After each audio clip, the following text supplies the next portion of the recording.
Blessed day everyone! So in this video, we will learn how to create this braided crochet strap or cord. You can use it as your strap in your clothes or a headband or a strap also in your bag.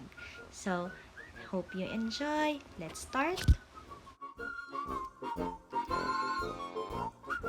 So to start, you have to create a slip knot,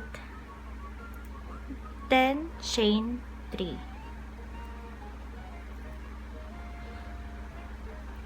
1, 2, 3. Prepare for a double crochet. Then we will be doing a puff stitch on the first chain that we have.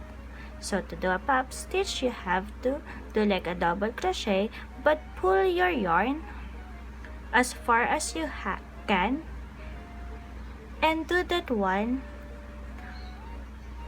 3, 4, or 6 times. In my case, I'm doing it 4 times. This is 2, this is 3, and this is 4. Okay, so you already have a bundle of yarn over here, then yarn over, pull through all the following loop, then chain 1. Okay, so that's how you will be doing your double crochet, your puff stitch. Then chain 2, 1, 2, turn your work around.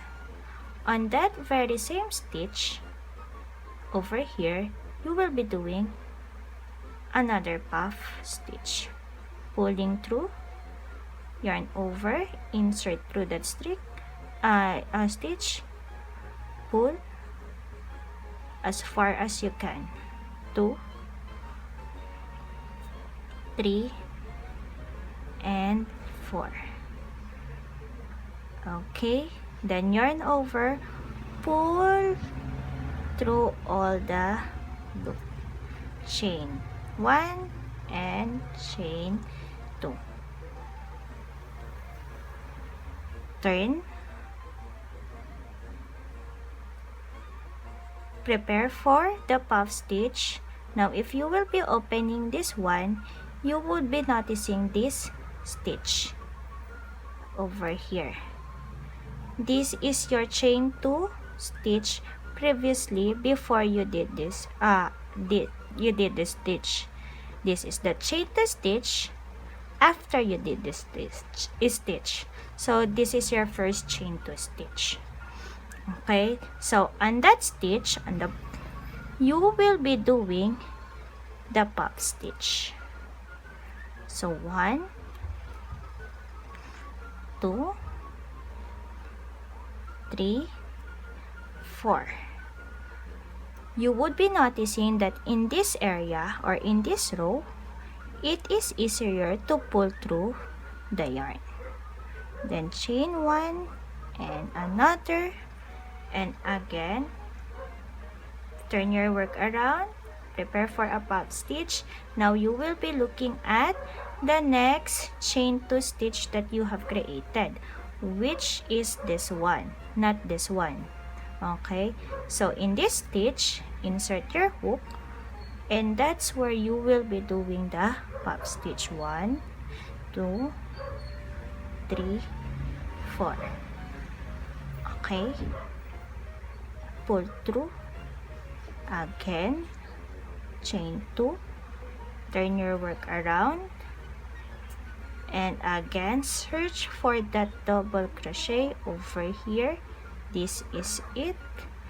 That's where you will be doing your puff stitch. 1, 2, 3, 4.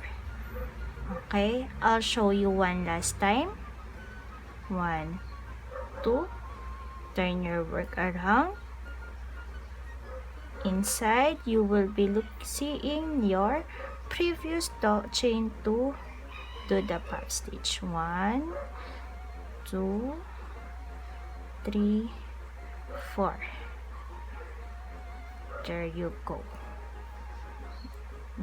Now it's starting to be braided. Okay, Just continue doing the same pattern till you've reached your desired length.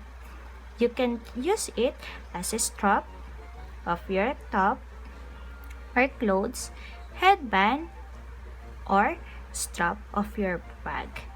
Your imagination is the limit. Okay? Continue. There you go. I can see 2, 3, 4. Okay. Taran!